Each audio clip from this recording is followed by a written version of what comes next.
Hi, chess friends. It is Nathan, Coach Nathan. I just wanted to say hi and also remind you that there's summer camp. Okay, this summer. It'd be awesome if you joined. Also reminding you that there are big tournaments coming up. Please check your email. There's there's two massive tournaments coming up. They're in your email. Okay.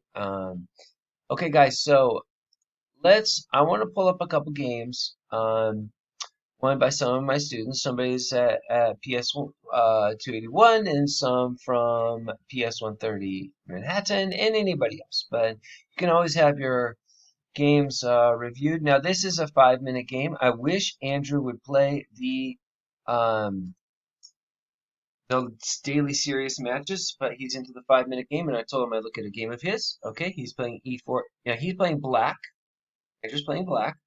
He's rated 1298 against soft friendly Rhino, 1205, knight f3, knight d6. Looks like, okay, this move here, 4, capture, capture, and then knight to e5. I don't know the theory on this exactly because I don't play e4, e5, but I don't think knight e5 is the move because you're moving a piece twice just based on principle. Now f4 could be played or bishop to f4, and then you have to do something about your knight again. And now we have this bishop on d6.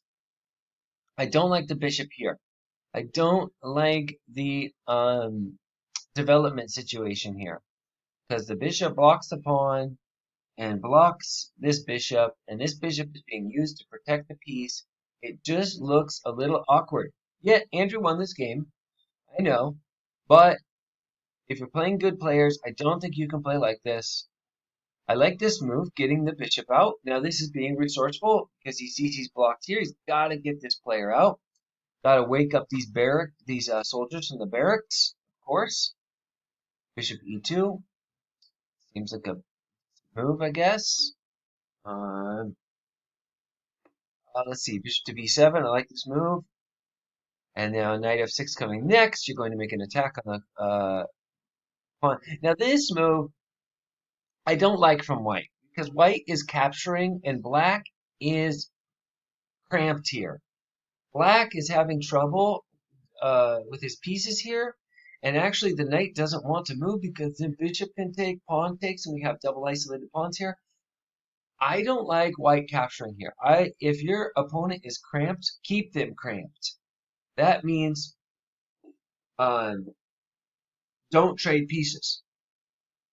If you have more space, and space is the area behind pawns, and here also not only is black's pieces kind of jumbled up, but black has less space. White has more area behind their pawns. Don't trade if your opponent is cramped. Now, if you yourself are cramped and your opponent has more space and you're less developed, trade pieces, trade pieces. So I don't like this from white, allowing black to kind of untangle. I don't like it. Here, I guess c5 can be played. The only thing here about castling that I don't like from soft playing the Rhino is that next c5 can be played, knight moves somewhere, and then the possibility of capturing on c3, double isolating pawns on the c file, and have an isolated pawn on a file.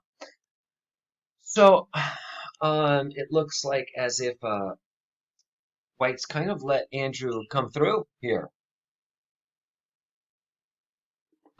Bishop to I don't like this move just because it's blocking the f pawn.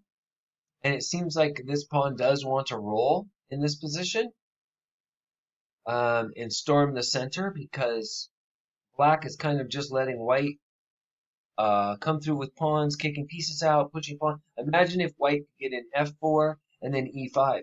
I mean, we are talking about a major space advantage here in the center, attack down the center. Andrew's king still in the center of the board, but let's see what happens. c5 is played. Now the legendary knight to b5, which I thought, but now you can play a6. I was thinking now a6 can be played. Then the knight moves, has to play to a really bad square. Then you can capture possibly and have Just a terrible position for white, it seems to me. But Andrew castled. Rook comes to e1. I don't understand this move so much just because, well, look, here it looks as if knight to d6 is the move. Knight d6,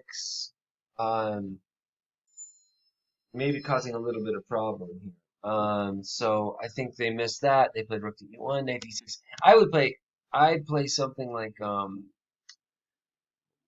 no, knight d6, bishop takes, I don't know. My thought is just if a6, I guess knight plays d6 and capture.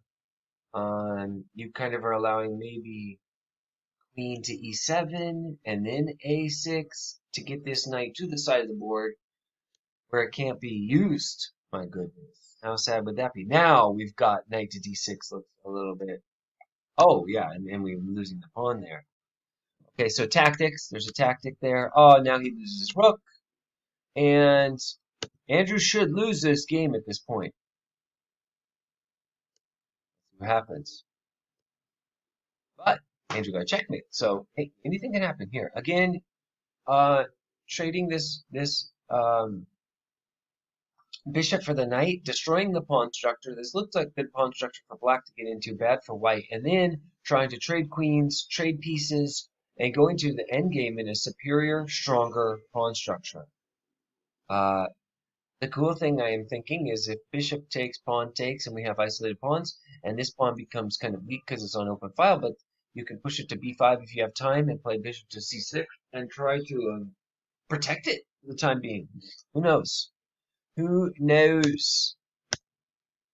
Knight comes here. That doesn't look safe. Oh, does it? Is it safe? Yeah, it looks safe. Bishop takes. I don't know. Is this safe? Because then rook goes to b1. And then the pawn on b6 is going to drop, and it's going to help white get those rooks into the game. I don't know. I think about that one. That is, sorry guys, I'm turning off my phone. I'm hearing news happening this morning. Okay, so, but instead, white takes on f6, and then just bishop takes. But here, oh, it's check. Take. Okay, now, but I didn't mind the rook being on the open b file because looks like you can play b5, make it safe. Oh no, we have a hanging pawn here. The pawn. Boom, they're gonna take. So maybe this is a good move that Andrew played. Bishop to d4. Blocking. Uh-oh. We're losing a pawn there. A battery attack. Game's getting interesting. And now, as our free pawn. Okay, so you take the pawn. Is there any other moves here? Take pawn. Queen takes d7. Huh. And honestly, you have a hanging bishop.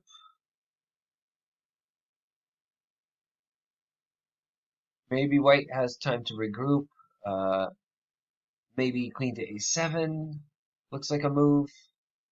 But then maybe bishop to a5. Um, what else? I like black's position, I guess. Queen c7. And this is not so much of a threat. Is bishop take e4 in the works here? Or am I making this up? Bishop takes e4. Queen takes queen, because then you have bishop takes with check. I'm thinking bishop takes e4. Giving this little a little tactic, I guess. If you decide, clearing the line. If bishop takes e4, queen takes queen. Bishop takes, you have the little in-between move, capturing. But then pawn takes, you have these stuff's gonna start falling on the c file, so maybe it doesn't work. Maybe it doesn't work. That looks a good move to me. Kept attacking here.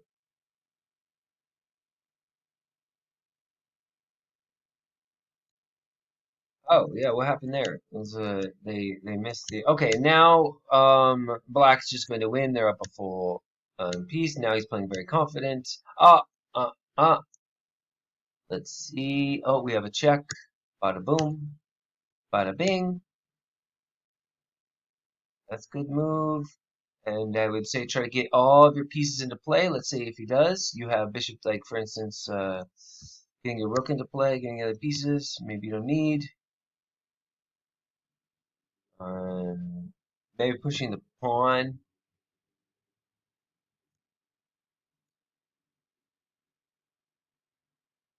Ooh, okay. Now I hoping queen h1 check, king onto the d file and rook into the game. See, I like queen to h1 check, and then the king is forced over to the d file, and then you get your rook into the game.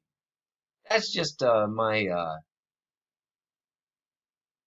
I would just say just develop every single piece you can. You know, okay, now it's pinned. You can play like rook to d8 or something, but the same piece being moved over and over. I know that Andrew won, but it's like, come on, wake up your other pieces here. Let's get them into the game. Let's get that bishop into the game. Wow, wow, cool. Um,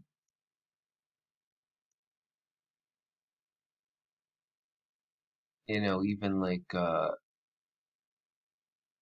rook d8, rook d2, and then queen to h2. Or setting it, this is even better. But is there any way to stop this? It doesn't look like it. Made that a very good move, I have to say. You're right, I'm wrong. Bishop to f4, and now checkmate. Okay, good. Now let's go to another person's game. I did want to look at Daniel's game. Let's see if we have time. If not time this time, Daniel, then we're definitely going to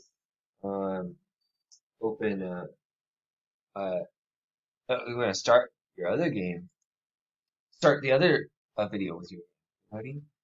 So Daniel's been playing a lot. He's been playing a lot of the tournaments. That's Danny T from PS281.